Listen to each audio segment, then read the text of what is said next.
ఈ సమాజం ఎటు వెళ్తుందో, దేనికి రియాక్ట్ అవుతుందో చిత్ర విచిత్రమైన మనుషుల మధ్య వింతైనటువంటి సమాజాన్ని చూస్తున్నాం. ఈ మధ్య ఒక పోస్ట్ చూశాను.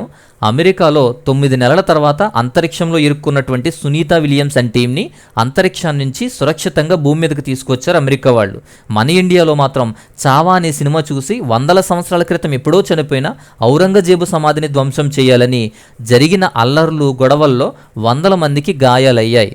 ఇతర దేశాలు అభివృద్ధి అంటే ముందుకు వెళ్తున్నారు, ఇండియాలో మాత్రం 100 ఏళ్ళు వెనక్కి తీసుకువెళ్తున్నారు. అదే అభివృద్ధి. సరే, ఇప్పుడు అసలు విషయం. మహారాష్ట్ర రాష్ట్రంలో నాగపూర్ సిటీలో టైగర్ క్యాపిటల్ సిటీ అంటారు నాగపూర్ సిటీని. మంచి పీస్ఫుల్ సిటీ, ఆరెంజ్ సిటీ అని మంచి పేరుంది. మహారాష్ట్రలో 2వ పెద్ద సిటీ. ఇలాంటి నాగ్పూర్ సిటీ ప్రస్తుతం అల్లర్లు, గొడవలు, విధ్వంసకాండ జరుగుతుంది. నాగ్పూర్లో దారుణమైన గొడవలు జరుగుతున్నాయి. కర్ఫ్యూ కూడా విధించారు. చాలా సిటీస్లో, చాలా ఏరియాల్లో కర్ఫ్యూ ఇంకా ఉంది. 144 సెక్షన్ కూడా అమలవుతుంది. 70 మంది పైగానే గాయాల పాలయ్యారు. అందులో 34 మంది పోలీసులు ఉన్నారు. ఒక మహిళా పోలీసు అయితే తీవ్రంగా కొట్టబడింది. 91 మంది అరెస్ట్ అయ్యారు. 1200 మంది మీద ఎఫ్ఐఆర్ ఫైల్ అయ్యి కేసు రిజిస్టర్ అయ్యింది. 2 ప్రాణాపాయ స్థితిలో ఉన్నారు. అక్కడ నాగ్పూర్లో ఉన్న పరిస్థితి అయితే ఇది.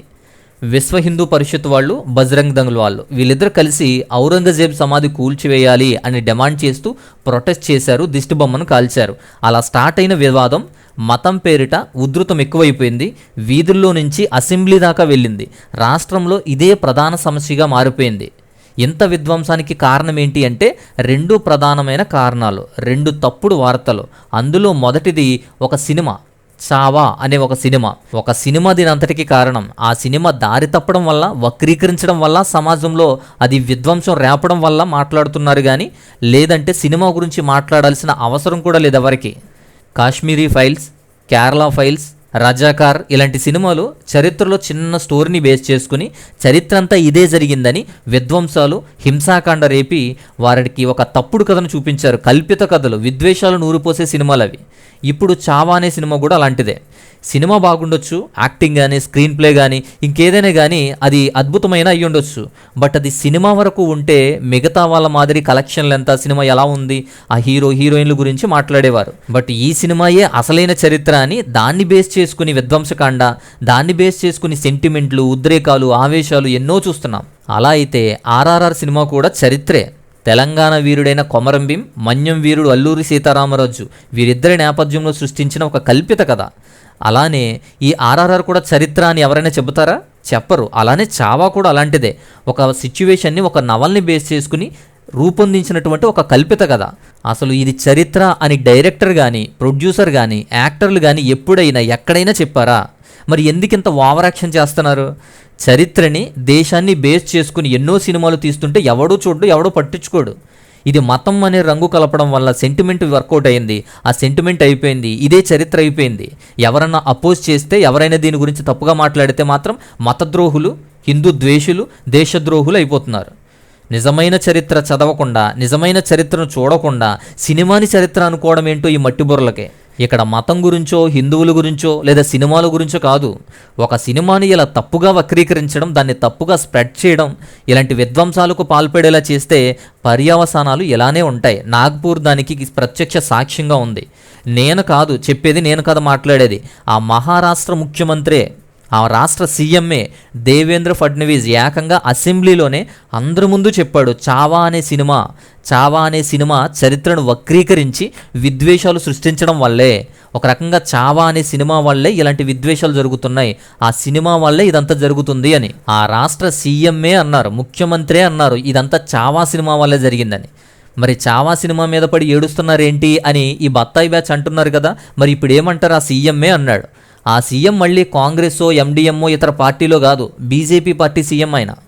ఇదంతా మత విద్వేషాలతో కావాలని కుట్రకోణం చేస్తున్నారు అని ఆ సీఎంఏ ఇదంతా చావా అనే సినిమా వల్లే జరిగింది అని అంటున్నారు. అంటే అసెంబ్లీలోనే అందరి ముందు అంటున్నారు అంటే అర్థం చేసుకోండి.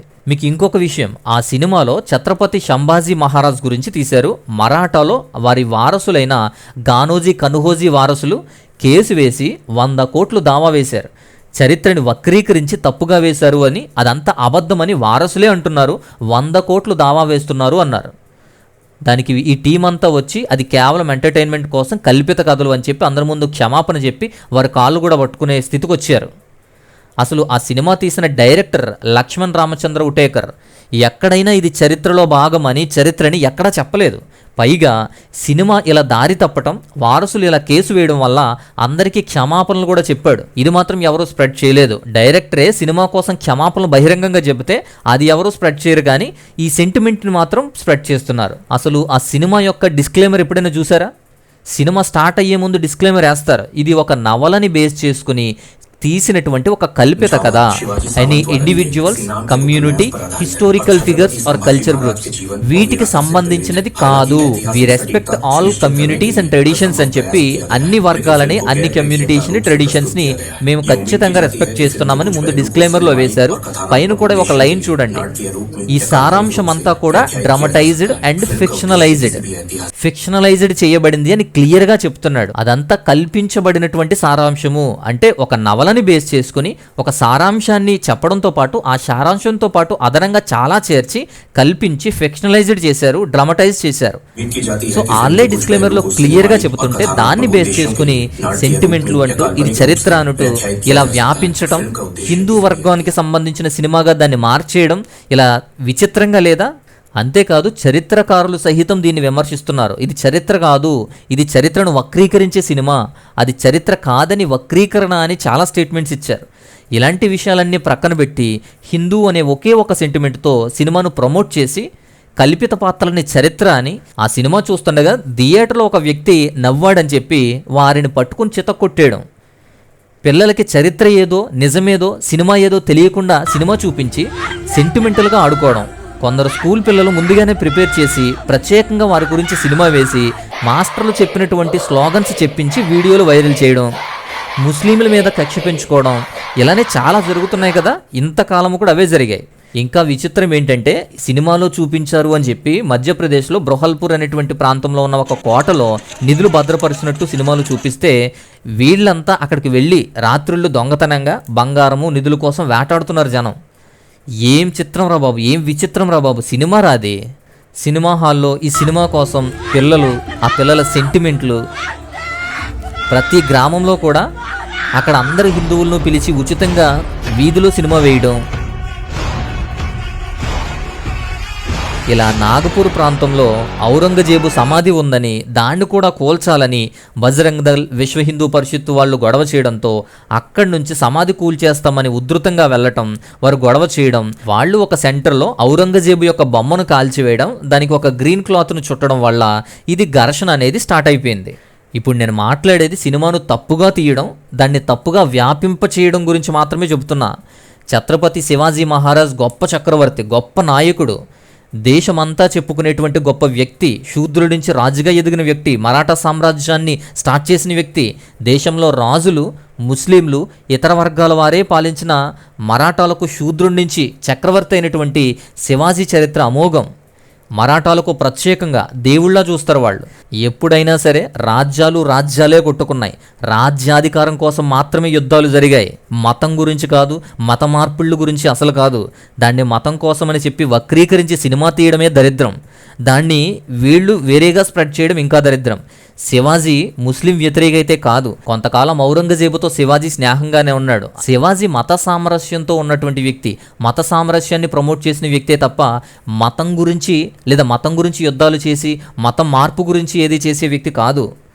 తన రాజ్యం కాపాడుకోవాలని చేసే ప్రయత్నాలు అన్నీ. శివాజీ ముఖ్య సేనాధిపతి దౌలత్ బానే ఒక ముస్లిం, అంగరక్షకుడు మదానీ మొహరత్ ఒక ముస్లిం, స్నేహితుడు విదేశీ వ్యవహారాల మంత్రి ముల్లా హైదర్ ఒక ముస్లిం. శివాజీ రాజభవనం ముందే ఒక ప్రార్థనా మందిరం, ఒక దర్గా కట్టించాడు తెలుసా. సైన్యంలో కూడా చాలామంది ముస్లింలు ఉన్నారు. సో హిందూ ముస్లింలు గొడవలు యుద్ధాలు కాదవి, రాజ్యం కోసం. శివాజీ కూడా మత సామరస్యం కలిగిన వ్యక్తి, గొప్ప వ్యక్తి. శివాజీ అసలైన శత్రువులు బ్రాహ్మణులే. శివాజీ పట్టాభిషేకం చేయడానికి ఒక్కరూ ముందుకు రాలేదు. పైగా ఇలాంటి శూద్రులు అవమానం అని చెప్పి మరాఠా రాజ్యం వ్యాపింప చేయకూడదని చెప్పి పైగా శాపము నష్టమని శపించారు కూడా. ఒక్కరు కూడా ముందుకు రాకపోతే ఎక్కడి నుంచో ఒక బ్రాహ్మణుణ్ణి రప్పించుకుంటే అత్యధిక విలువతో రప్పించుకున్నారు. లక్షల విలువైన కానుకల కోసం వచ్చినా శివాజీని ముట్టుకోలేదు. తన ఎడమ కాలి బొటన వేలుతో తిలకం దిద్దాడు. అంత దౌర్భాగ్యం పట్టింది పట్టాభిషేకానికి. అలా శివాజీ మహారాజ్ తన రాజ్యాన్ని పట్టాభిషేకం తర్వాత బలంగా నిలబెట్టాడు, మరాఠాలకు దేవుడైపోయాడు. ఆఖరికి ఆ ఛత్రపతి శివాజీని చంపడానికి ప్రయత్నించింది కూడా కృష్ణభాస్కర్ అనేటువంటి ఒక బ్రాహ్మణుడే. ఆ తర్వాత ఆ ఛత్రపతి శివాజీ ఆ కృష్ణభాస్కర్ని కూడా చంపేసినట్టు కూడా కొన్ని చరిత్రలో ఉంటాయి. శివాజీ గొప్పవాడే, కానీ చరిత్రని చరిత్రగానే చూపించాలి. ఔరంగజేబు దుర్మార్గుడైనా క్రూరుడైనా మతం కోసం చూపించడం మాత్రం అది చాలా తప్పైంది.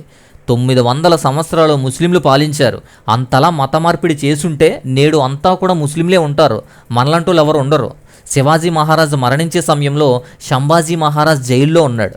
జైల్లో పెట్టింది ఎవరో కాదు, శివాజీ మహారాజే. కొడుకుని ఎందుకు జైల్లో వేశారో సినిమాలో ఎవరు చెప్పరు. రాజ్యం కోసం అతని వ్యక్తిత్వం ఏంటి, ఎవరిని పెళ్లి చేసుకున్నాడు, ఎంతమంది, పైగా 8 మంది భార్యల్లో ఒక భార్య శివాజీని చంపాలని ఎందుకు చూసింది, ఇలాంటివన్నీ చరిత్రలన్నీ ప్రక్కన పెట్టేశారు. కావాల్సిన హిందూ అనే వర్గాన్ని రేపడానికి, ముస్లిం వ్యతిరేకత చూపించడానికి మాత్రమే సినిమా తీసినట్టు ఉంది కదా. శివాజీ మహారాజ్ కొడుకు సంభాజీ మహారాజును హత్య చేయాలి అనే పంతంతో ఔరంగజేబుకు సమాచారం ఇచ్చింది ఎవరు? గుడిపడ్వా అనేటువంటి ఉగాది రోజున కొంకన్ సంగమేశ్వరం దగ్గర మాటు వేసి సంభాజీపై మూకుమ్మడి దాడి చేసింది ఎవరు? గుర్రాలతో ఈడ్చికెళ్ళి మనుస్మృతిలో పేర్కొన్న విధంగా క్రూరంగా గోర్లు పీకించి, చర్మాన్ని ఒలిపించి, తల నరికి, తలాముండెంను భీమానదిలో విసిరి, దాన్ని ఎవరూ తాకకూడదని హెచ్చరించి దాన్ని శపించింది ఎవరు? ఔరంగజేబు దుర్మార్గుడైన శత్రువే అయినా కానీ అసలు చేసింది, అసలు పన్నాగం పన్నింది, అసలు దీనంతటికే కారణమైంది పీష్వ బ్రాహ్మణులు. మరి ఆ దారుణాలు చేసిన ఈ పీష్వ బ్రాహ్మణులు ఏమయ్యారు? సంభాజీ మహారాజ్ని మొఘలులు చంపితే మరాఠా రాజ్యం ఎవరికి వెళ్ళాలి? మొఘలులకి వెళ్ళాలి. కానీ అనంతరం మరాఠా రాజ్యం ఎవరికి వెళ్ళింది? పీష్వ బ్రాహ్మణుల ఆధీనంలోకి వచ్చింది. అంటే ఎవరు చంపినట్టు, కుట్ర ఎవరు చేసినట్లు? చరిత్ర కాదని సినిమాల్లో కల్పిత పాత్రలు చేస్తే ఈ వాట్సాప్ యూనివర్సిటీ వాళ్ళకి అర్థం కాదు, వాళ్ళకి అలానే అర్థమవుతుంది. కానీ అసలు చరిత్ర చదవండి. ఇలా వ్యతిరేకంగా కూడా చరిత్రలో చాలా భాగాలు ఉన్నాయని గుర్తు చేయడానికి మాత్రమే చెబుతున్నాను, విమర్శించడానికి కాదు. ఒక్క ఔరంగజేబు, ఒక్క మరాఠా యోధుడిని హింసించారని చెప్పి ఎంత భావోద్వేగము, కక్షలు, విద్వేషాలు ఉంటే దాని వెనుక అసలు సూత్రధారులు, పాత్రధారులు, చరిత్రలోనే దేశాన్ని విచ్ఛిన్నం చేసి ప్రతి చోట ఆధిపత్యం కోసం ఎన్నో విపత్తులు జరిగించినటువంటి, చరిత్రను కాలరాసినటువంటి, దేశ కల్చర్ని, ట్రెడిషన్స్ని విచ్ఛిన్నం చేసినటువంటి ఈ పర్షియన్ వలసదారుల్ని ఇంకేం చెయ్యాలి? వాళ్ళ గురించి ఇంకా ఎంత మండాలే, అవెవరూ పట్టించుకోరు. జై శ్రీరామ్ అని ఎగ్జామ్ రాస్తే యూపీలో ఎగ్జామ్ కూడా పాస్ చేసేస్తున్నారట ఒక చిన్న వర్డ్ ఉంటే. అంతలా పెరిగిపోయింది విపత్తు. మన దేశంలో ఎన్నో ప్రాబ్లమ్స్ ఉన్నాయి, ఎన్నో ఇబ్బందులు ఉన్నాయి, ఎన్నో సమస్యలు ఉన్నాయి, సామాజిక అసమానతలు, సామాజిక పరిస్థితులు ఉన్నాయి. అన్నీ వదిలేసి మతం కోసం, సినిమా కోసం ఇదంతా చేస్తున్నారంటే ఎంత విచిత్రం. ఇప్పుడున్నటువంటి ఔరంగజేబు చెడ్డ వ్యక్తి అయినప్పటికీ ఆయన సమాధి మరాఠా చరిత్రలకు ఒక ఆనవాలు. ఆ సమాధి ఉన్నా లేకపోయినా భారతీయులకు లాభము లేదు, నష్టము లేదు. కానీ మరాఠా సామ్రాజ్యం, మరాఠా చరిత్రకు ఒక ఆనవాలుగా మాత్రం ఉంటుంది. ఔరంగజేబు సమాధి ఔరంగజేబు శత్రువుగా చూపించాలన్నా కూడా ఆ చరిత్రకి ఒక ఆనవాలు ఆ సమాధే కదా. ఆ సమాధి ఉంచుతారో తీసేస్తారో ప్రభుత్వ నిర్ణయం, దాని గురించి ఎవరు మాట్లాడరు, దానివల్ల నష్టం కూడా లేదు. ఇలా చెడ్డగా వ్యాప్తి చేయడం, విద్వేషాలు రెచ్చగొట్టడం, వర్గపోరు జరగడం, నాగపూర్లో ఇలాంటి బేభత్సాలు జరగడం అనేది మాత్రమే ఈ సమాజానికి కీడు తెచ్చేది. అది ఒక సినిమా వల్ల తెచ్చేది. సరే, సినిమా చూపించిన అబద్ధం ఒక కారణం, విధ్వంసం రెచ్చగొట్టేటువంటి సీన్లతో, మతం అనేటువంటి రంగుతో వదిలేస్తే చరిత్రకి కల్పిత సినిమాకి తేడా తెలియకుండా సెంటిమెంట్లు క్రియేట్ చేశారు. మరాఠాలే కాదు, అసలు మహారాష్ట్రయే కాదు, సంబంధం లేని ఆంధ్ర, తెలంగాణ, ఇతర దేశంలో ఉన్న అనేక ప్రాంతాల్లో ఉద్రిక్తత, ఆందోళన, ప్రతీకారాలు, విద్వేషాలు నిండిపోయాయి. ఔరంగజేబు సమాధి కోల్చాలని ఈ బజరంగ దళ్, విశ్వ హిందూ పరిషత్ వాళ్ళు చేసినటువంటి గొడవ వల్ల ఈ ఔరంగజేబు బొమ్మని, దాని మీద ఒక గ్రీన్ క్లాత్ని కూడా, పవిత్రంగా చూసే గ్రీన్ క్లాత్ని కూడా దహించి వేశారు, కాల్చి వేశారని వేరే వర్గం వాళ్ళు అనుకోవడం వల్ల కూడా ఈ ఇరు వర్గాల మధ్య ఇలాంటి ఉద్రిక్తత అనేది, ఇలాంటి బేభత్సం అనేది జరుగుతుంది. ఇక రెండో కారణం ఏంటో తెలుసా? రెండో కారణం ఈ మైనారిటీస్ డెమోక్రటిక్ పార్టీకి చెందినటువంటి ఫాహిమ్ షాహిమ్ ఖాన్ అనేటువంటి ఒక వ్యక్తున్నాడు. వీళ్ళు కాల్చినటువంటి ఔరంగజేబు బొమ్మతో పాటు వారి పవిత్ర గ్రంథాన్ని కూడా కాల్చారు అనుకుని మాట్లాడేసరికి ముస్లింలకు బాధ కలిగింది, వాళ్ళు కూడా రెచ్చిపోయారు. నిజానికి బొమ్మ మాత్రమే కాల్చారు, అలా సమాధి వద్దే గ్రీన్ క్లాత్ కూల్చేశారు, కాల్చేశారు, సమాధి కూడా కూల్చేస్తున్నారు అనే వార్తలు కూడా, ఈ ఫేక్ న్యూస్లు, మిస్లీడింగ్ న్యూస్లు కూడా వెళ్ళాయి. ఇలా స్ప్రెడ్ అవడంతో రెండో వర్గం వాళ్ళు కూడా ఆవేశపడి ఈ రెండు వర్గాలు కూడా కొట్టుకునే హింస అయిపోయింది, హింస దాకా వెళ్ళిపోయింది. ఇది నాగపూర్లో జరుగుతున్నటువంటి హింస, నాగపూర్లో జరుగుతున్నటువంటి పరిస్థితి. ఈ రెండు ప్రక్కన పెడితే మూడో కారణం కూడా ఉంది అంటున్నారు. అది వారిని కొట్టుకునేలా చేసింది రాజకీయం కోసం. ఎందుకంటే ఆ సీఎం కూడా ఇది రాజకీయ కుట్ర, కావాలని చేసే కుట్ర అన్నాడు సీఎం. త్వరలోనే లోకల్ ఎలక్షన్స్ ఉన్నాయి, స్థానిక సంస్థల ఎన్నికలు కూడా వస్తున్నాయి. అంతేకాదు ఈ ఎలక్షన్స్ కోసం, ఈ ఓట్ల కోసం మరాఠాల సెంటిమెంట్ని రేజ్ చేసేటువంటి ఉద్దేశం ఉందని మరాఠా కోటా కార్యకర్తల వాదన. ఫడ్నవీరే చేస్తున్నాడు, ఇదంతా బీజేపీయే చేస్తుందని వాళ్ళ వాదన. ఇక ఇంకొక విషయం, 300 ఏళ్ల చరిత్రను ఇప్పుడు రగిలించి వారి స్థానాలు, వారి యొక్క పరిస్థితులు, వారి ఆస్తులు ఆక్రమించే పనులు ఏమైనా ఉన్నాయా అని సందేహించే వాళ్ళు కూడా కొందరు. సో బట్ ఇంకా పొలిటికల్ లూప్స్ ఏమీ బయటకు రాలేదు. బట్ మీ అభిప్రాయం ఏంటో కమెంట్స్లో మాత్రం తెలియజేయండి. సినిమా అద్భుతమో గొప్పదైనా కావచ్చు, దాన్ని వక్రీకరించకూడదు. పైగా హిందువులపై రుద్దటం, వారి సెంటిమెంట్లను క్రియేట్ చేయడం, వాళ్ళ సెంటిమెంట్లతో ఆడుకోవడం, వారి ఎమోషన్స్తో ఆడుకోవడం, చిన్న పిల్లలు సహితం స్కూల్ పిల్లల ఎమోషన్స్తో కూడా ఆడుకోవడం, వాళ్ళకి ఇదే చరిత్ర అని ఒక కల్పిత సినిమాను చూపించడం, సినిమాను బేస్ చేసుకుని విద్వేషాలు రెచ్చగొట్టడం, సమాజానికి విఘాతం కలిగించడం ప్రమాదకరం. దాని గురించి మాత్రమే మాట్లాడేది. సినిమా బాగుంటే సినిమాగా చూడండి.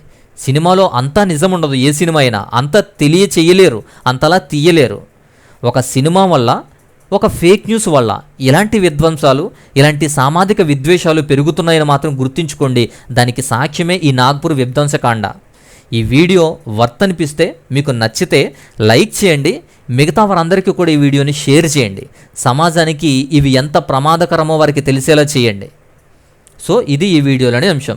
సో మరొక మంచి వీడియోతో, మరొక టాపిక్తో మరలా కలుసుకుందాం. అంతవరకు సెలవు. నమస్తే, స్వస్తి.